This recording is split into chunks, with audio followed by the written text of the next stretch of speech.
Hello मेरे प्यारे बच्चों, क्या हाल चाल है। आई होप तुम सब लोग ठीक हो और मैं भी एकदम मस्त हूँ। এই লেকচারে আমরা তোমাদের এসএসসি জেনারেল ম্যাথের পরিমিতি চ্যাপ্টারের 16.2 এর 9 নম্বর কোশ্চেনটা সলভ করব। কোশ্চেনটা হচ্ছে একটি সামান্তরিকের বাহুর দৈর্ঘ্য 30 সেন্টিমিটার এবং 26 সেন্টিমিটার। এর ক্ষুদ্রতম কর্ণটি 28 সেন্টিমিটার হলে অপর কর্ণের দৈর্ঘ্য কত? তো অ্যাজ ইউজুয়াল আমরা যে কাজটা করব, কোশ্চেনটা পড়ার পাশাপাশি আমরা চিত্রটা ড্র করে ফেলবো, দেন ফিল করতে করতে আমরা এই প্রবলেমটা সলভ করব। তাহলে চলো আমরা আগে চিত্রটা ড্র করে ফেলি। তো কোশ্চেন এটা সামান্তরিকের ব্যাপারে বলা হচ্ছে। তো মনে করো এটা হচ্ছে তোমার সামান্তরিক, আর এই সামান্তরিকের তোমার বাহুগুলোর দৈর্ঘ্য দেওয়া আছে এখানে।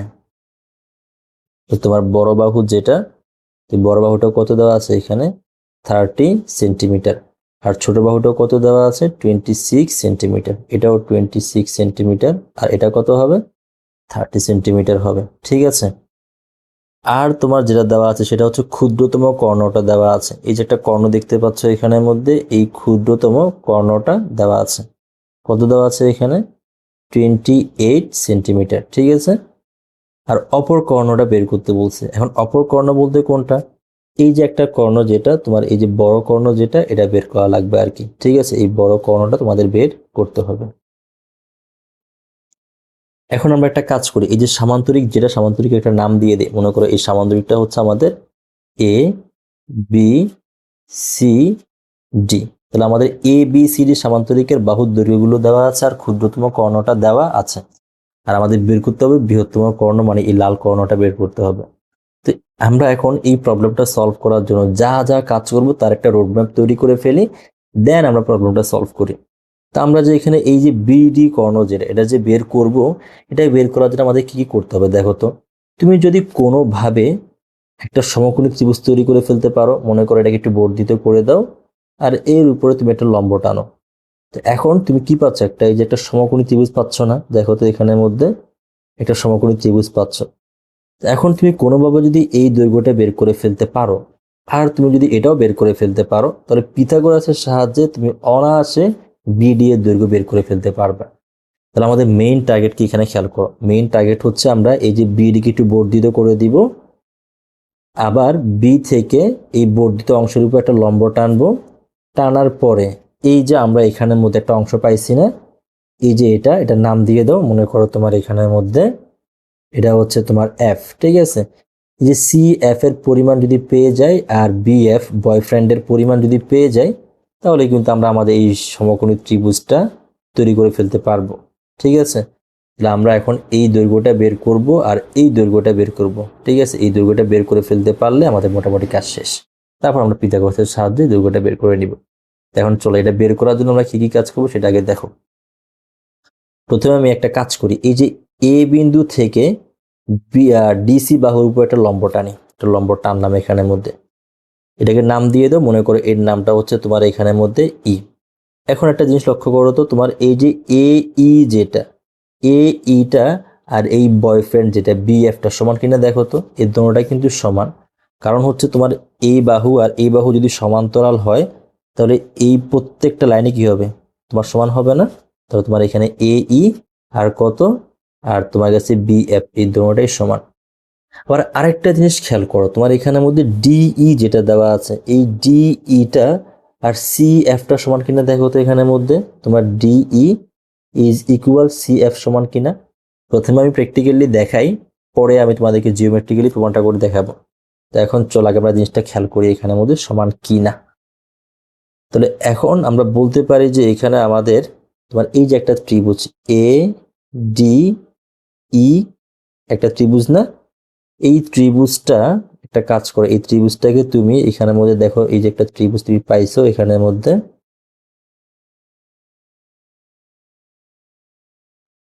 ঠিক আছে, এই ত্রিভুজটা আমি তুলে এখানে নিয়ে আসলাম, দেখো তো সেম হয় কিনা। দেখছো প্রায় সেম না? এটা আসলেই সেম। তাহলে এখন তোমার কাছে এই ত্রিভুজ মানে হচ্ছে তোমার এই দৈর্ঘ্যটা আর এই দৈর্ঘ্যটা সমান, আবার তোমার এই দৈর্ঘ্যটা আর এই দৈর্ঘ্যটাও কি সমান। এখন আমরা জিওমেট্রিক্যালি প্রমাণটা একটু দেখি আসলে এটা সত্য কিনা। তো এটা লাগবে না। এখন তোমরা যারা জিওমেট্রি জানো তারা কিন্তু অনায়াসে প্রুফ করতে পারবা যে ডিই সমান সি এফ। কিভাবে দেখো, তোমার কাছে এই যে ADE ত্রিভুজ, যেটা ADE ত্রিভুজ, আর তোমার কাছে BCF ত্রিভুজ, এই দুইটা ত্রিভুজের মধ্যে কি কি সমান খেয়াল করো তো। এখানের মধ্যে তোমার এখানে এই AE আর BF সমান, কেন? একই সামান্তরিকের উচ্চতা কিন্তু, তাহলে অবশ্যই সমান হবে। আর দ্বিতীয় কথা হচ্ছে এই বাহুটা AD আর BC দেখো তো সমান কিনা, কারণ সামান্তরিকের বিপরীত বাহু সমান তো হবেই না। দুইটা জিনিস তুমি সমান পাচ্ছ। আবার খেয়াল করো তো, তোমার কাছে এই কোণ যেটা দেওয়া আছে এটা হচ্ছে 90 ডিগ্রি, আবার এই কোণটাও 90 ডিগ্রি, কারণ দুটোটাই তো লম্ব। তাহলে এই ত্রিভুজ আর এই ত্রিভুজের মধ্যে তিনটা জিনিস সমান প্রুফ করে ফেলছো না? তাহলে কি আমরা বলতে পারি না এই দুইটা ত্রিভুজ সর্বসম? যদি সর্বসম হয় তাহলে অবশ্যই তোমার DE সমান কত আসবে? CF হবে। তো সুতরাং DE সমান কত? CF। ঠিক আছে, তাহলে আমরা মেইনলি যেটা বের করতে চাচ্ছি, আমরা এখানের মধ্যে এই মানটা বের করতে চাচ্ছি আর এই উচ্চতাটা বের করতে চাচ্ছি। তো এখন এগুলোকে আমরা কোথায় নিয়ে আসছি? আমরা কিন্তু মোটামুটি করে এই যে এখানে নিয়ে আসছি, আমাদের AE এখানে বের করতে যাচ্ছি, আর কোনটা আমরা এটা বের করতে চাচ্ছি। ঠিক আছে, এখন চল আমরা এখন কাজ করি। আর এগুলো আমি মুছে দিই, এই পাশে এগুলো দরকার নাই, এগুলো পর আমরা ইনক্লুড করব, আর এটা আমাদের দরকার নেই। ঠিক আছে, এখন ত্রিভুজটা দেখতে একটু সিম্পল মনে হচ্ছে। তো একটা কাজ করি, আমরা এই অংশ যেটা, এটার নাম দিয়ে দিই। এটার নাম মনে করো, এটার নাম দিয়ে দিলাম, এটার পরিমাণটা মনে করো এখানের মধ্যে x পরিমাণ। ঠিক আছে, আর পুরাটার দৈর্ঘ্য কত? পুরাটার দৈর্ঘ্য কিন্তু তোমার কাছে এখানে 30, কারণ সামান্তরিকের বিপরীত বাহুগুলো সমান এবং সমান্তরাল হয়। এখন বাকি যে অংশটা আছে এটা আমি এখানে লিখলাম 30টা। বাকি যে অংশটা আছে তোমার কাছে, এই অংশটা তোমার এটা মনে হয় এখানের মধ্যে C ছিল। ঠিক আছে, এই যে BE যেটা, এটা কত হবে দেখো তো এখানের মধ্যে, এই BE এটা তোমার এখানের মধ্যে এই যে পুরাটা কত? এখানে 30। এই 30 থেকে তুমি যদি এই এক্সটা বিয়োগ করে দাও, তুমি কোনটা পেয়ে যাবে? এটা পেয়ে যাবে না, কারণ পুরোটা 30 থেকে আমি বিয়োগ করে দিলাম কত? এক্স। তাহলে এক্স বিয়োগ করে দিলাম, এই অংশটা পেয়ে যাব। তাহলে CE অংশটা কত আসবে? এই 30 থেকে বিয়োগ করে দিতে হবে কত? এক্স। তো সুতরাং, আর এখানের মধ্যে আমাদের AE কত ছিল?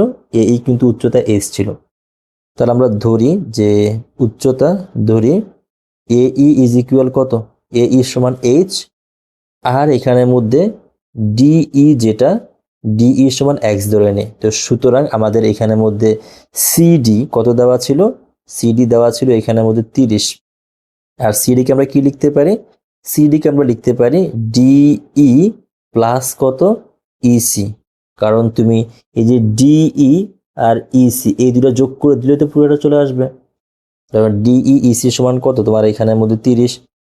আর তুমি এখানে DE কত ধরে নিছো? এখানে X ধরে নিছো, অতএব CE যেটা বা EC যেই কথা, CE কিন্তু একই কথা। ঠিক আছে, আচ্ছা EC তুমি নাম দাও, EC কত আসবে? এখানে 30 আসবে।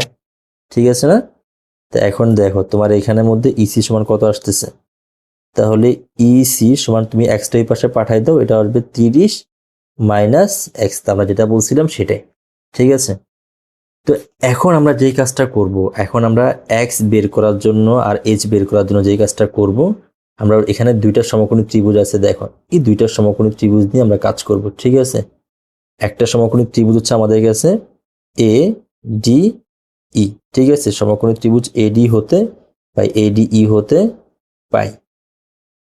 তাহলে এই যে সমকোণী ত্রিভুজ যেটা আমরা এখানের মধ্যে দেখতে পাচ্ছি, আবার এখানের মধ্যে এই যে এই ত্রিভুজটা আর কি, এটা এই ত্রিভুজটা। ঠিক আছে, এখান থেকে আমরা কি বলতে পারি বলতো? এখান থেকে যদি পিথাগোরাস প্রয়োগ করে দেই, আমরা বলতে পারি যে এখানে এক্স স্কোয়ার, কারণ এই যে ভূমি আর এটা হচ্ছে লম্ব, তাহলে ভূমির বর্গ প্লাস লম্বের বর্গ সমান কার বর্গ? অতিভুজের বর্গ, ইজ ইকুয়াল আসবে 26 হোল স্কোয়ার। এটা হচ্ছে আমাদের 1 নং সমীকরণ। ঠিক আছে, এরপর আমরা এই যে বড় ত্রিভুজ যেটা দেওয়া আছে এখানের মধ্যে, এই যে বড় ত্রিভুজটা, এই ত্রিভুজের মধ্যে যাই। তো ওই ত্রিভুজের মধ্যে আমরা কি বলতে পারি দেখো তো এখানের মধ্যে, তাহলে ত্রিভুজ কত থেকে? তোমার ত্রিভুজ AEC হতে পাই, সি হতে পাই। এখান থেকে আমরা কি বলতে পারি দেখো তো, এই ত্রিভুজের মধ্যে আমাদের এখানের মধ্যে EC হচ্ছে ভূমি আর AE হচ্ছে লম্ব। তাহলে পিথাগোরাস অনুসারে আমরা কি বলতে পারি? আমরা বলতে পারি যে এখানের মধ্যে 30, কালারটা চেঞ্জ করে ফেলি, এখানের মধ্যে 30 মাইনাস এক্স, এটাই না আমাদের ভূমি, তাহলে ভূমির বর্গ প্লাস উচ্চতার বর্গ ইজ ইকুয়াল কত? অতিভুজের বর্গ। অতিভুজ কত এখানে? 28 হোল স্কোয়ার। এটা হচ্ছে আমাদের 2 নং সমীকরণ। তো একটা কাজ করি, আমরা 2 নং সমীকরণ এটাকে নাম না দিই, আমরা একটু এটা নিয়ে একটু কাজ করি। এটাকে আমরা সূত্রে ফেলে দিই। এটা কত কিসের সূত্রে পড়ে? a minus B whole square সূত্র পড়ে। তাহলে a square minus 2 a b plus B square, আর এখানে কত আছে? প্লাস 8 স্কোয়ার তো আছে। আর 28 কে বর্গ করলে কত আসে দেখো তো এখানের মধ্যে? 28 কে তুমি যদি বর্গ করো এটা আসবে তোমার এখানের মধ্যে 784। ঠিক আছে, এটাকে রেখে দিই, আমি জাস্ট ক্যালকুলেটর পরে ইউজ করে ফেলবো, এত ঝামেলা করার দরকার নেই। এখন তুমি যদি 3 কে বর্গ করো তাহলে কত আসবে? 3 × 9 আর 0 2টা হয়ে যাবে, আর এখানে গুণ করলে কত আসবে? 30 দিয়ে গুণে 60 এক্স। আরেকটা জিনিস খেয়াল করো এখানের মধ্যে, এই যে তোমার এক্স স্কোয়ার এইচ স্কোয়ার যেটা দেওয়া আছে, এটা মানে এখানে দেওয়া আছে কিনা দেখো তো। 1 নং হতে আমরা কি বলতে পারি এখানের মধ্যে? এই মানটা হচ্ছে আমাদের কত? এই মানটা হচ্ছে এখানে 26 হোল স্কোয়ার। ঠিক আছে, আর ইজ ইকুয়াল কত? 28 হোল স্কোয়ার। এখন একটা কাজ করো, তুমি এখানে 900টা এখানে রাখো, মাইনাস 60x এটাও রাখো, আর যে প্লাস 26 হোল স্কোয়ার যেটা দেওয়া আছে এটা তুমি এই পাশে নিয়ে যাও। তাহলে আমরা কি বলতে পারি? 28 স্কোয়ার মাইনাস 26 স্কোয়ার। এখন এই মানটা তুমি এখানে বসাই দাও। তাহলে 28 square minus 26 square is equal কত আসবে তোমার এখানের মধ্যে? এটা তোমার কাছে আসবে হইলো, আমি ক্যালকুলেটর চেক করে দেখি আরেকবার।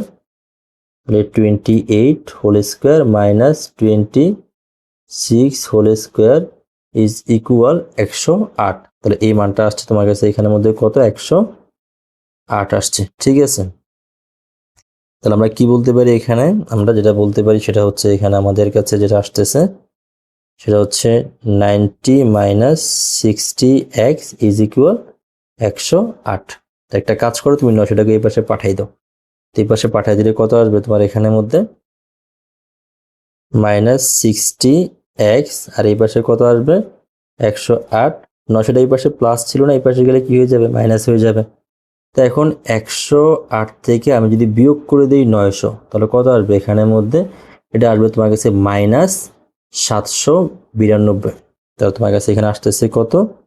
এখানে আসতেছে minus 60x is equal minus 792। যদি উভয় পাশে মাইনাস 1 দ্বারা গুণ করে দিই তাহলে কত আসবে এখানে? এখানে আসবে আমাদের কাছে 60x ইজ ইকুয়াল 792। এখন আমাদের এক্স এর মানটা কত আসতেছে? তো এখানে এক্স এর মানটা যেটা আসবে সেটা হচ্ছে এখানে আমরা এক্স এর মান পাবো কত? তো একটা কাজ করি, 60টাকে আমরা এই পাশে পাঠাই দিই, তাহলে কত হয়ে যাবে এখানে? তোমার 792 ডিভাইডেড বাই কত? 60 ইজ ইকুয়াল কত আসতেছে তোমার এখানের মধ্যে? 13.2। সুতরাং এক্স এর মানটা আমরা পেয়ে গেলাম কত? 13.2। ঠিক আছে, তখন এক্স এর মান এত মিটার, এটা মিটার নাকি সেন্টিমিটার? মেবি সেন্টিমিটার হবে, যেহেতু সবগুলো সেন্টিমিটারেই ছিল। তাহলে আমি কি পেয়ে গেলাম? আমি এক্স এর মানটা পেয়ে গেলাম। এখন এই যে 1 নং সমীকরণে আমি যদি এক্স এর মানটা বসাই দিই, আমি কি এইচ এর মানটা পেয়ে যাব না? 1 নং সমীকরণে এক্স এর মান বসিয়ে, 1 নং সমীকরণে এক্স বসিয়ে, এক্স এর মান বসিয়ে আর কি। তাহলে যদি বসাই দিই এখানে কত আসবে? 13.2 তার উপরে whole square plus H square is equal 26 whole square. তাহলে এইখানে এইচ স্কোয়ার সমান কত আসবে? এইচ স্কোয়ার সমান এখানে আসবে 26 হোল স্কোয়ার মাইনাস 13.2 তার উপরে হোল স্কোয়ার ইজ ইকুয়াল কত আসবে? এটা তোমার কাছে আসবে হইল, তাহলে 26 স্কোয়ার থেকে আমি যদি বিয়োগ করে দেই 13.2 স্কোয়ার, তাহলে কত আসে এখানে? এখানে তোমার কাছে আসবে 501.76। তাহলে তোমার কাছে এই মানটা আসবে কত? 501.76। এখন আমার তো এইচ স্কোয়ার দরকার নেই, আমার দরকার এইচ। তাহলে এইচ বের করতে হলে আমাকে কি করতে হবে? উভয় পাশে বর্গমূল করে দিতে হবে। এখন বর্গমূল করে দাও, তাহলে 501.76 ইজ ইকুয়াল কত আসবে তোমার এখানের মধ্যে? এটা আসবে হইলো তোমার এখানে প্রায় 22.4 সেন্টিমিটার। তাহলে 22.4 সেন্টিমিটার আমরা উচ্চতাও পেয়ে গেলাম আর এক্স এর মানটাও পেয়ে গেলাম। এখন চলো আমরা আমাদের মেইন কাজে চলে যাই।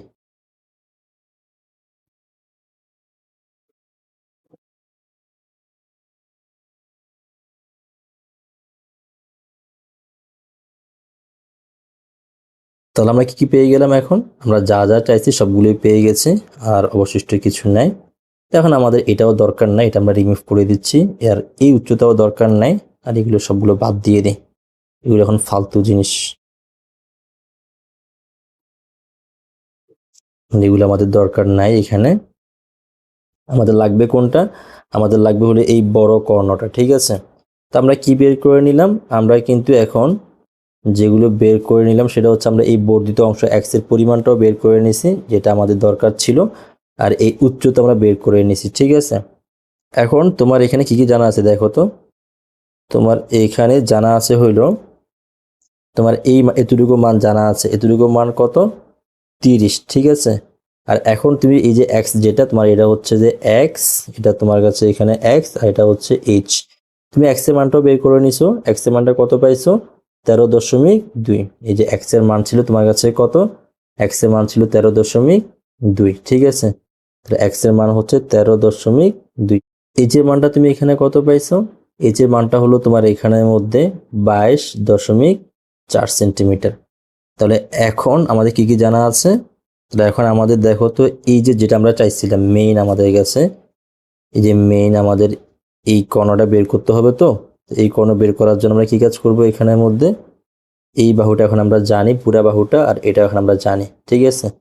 তো এখন আমাদের কাছে পুরা বাহুটা কত আসবে বলো? এই যে পুরা বাহুটা কত আসবে?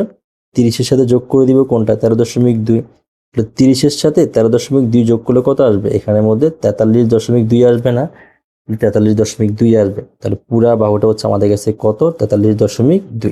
এটা হচ্ছে আমাদের 43.2। এখন তোমার কাছে কি কি জানা আছে? তোমার এই যে ভূমি জানা আছে, আর তোমার উচ্চতাও জানা আছে। লাগবে কোনটা? তোমার এই বড় বাহুটা লাগবে। এখন পিথাগোরাসের সূত্র তুমি প্রয়োগ করে দাও। আর এটা তো তুমি এফ নাম দিছো না? তাহলে পিথাগোরাস অনুসারে আমরা কি বলতে পারি? তাহলে ত্রিভুজ বি ডি এফ হতে পাই। এখানে আমরা কি বলতে পারি? আমরা বলতে পারি যে আমাদের এখানে তোমার বিডি স্কোয়ার যেটা তোমার লাগবে, বিডি লাগবে, তাহলে D F whole square plus বয়ফ্রেন্ডের বর্গ। এখন তোমার জানা আছে না ডিএফ? তাহলে ডিএফ কত এখানে? ডিএফ হচ্ছে তোমার এখানে 43.2 হোল স্কোয়ার, আর বিএফ হচ্ছে 22.4 হোল স্কোয়ার। তাহলে বিডি স্কোয়ার সমান কত আসছে? তোমার এত আসছে। তো এটাকে তুমি বর্গ করলে কত পাবা এখানে?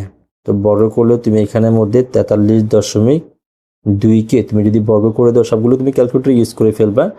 তো তুমি এখানের মধ্যে 43.2 whole square plus 22.4 whole square, এটার সময় তোমার কাছে কত আসবে?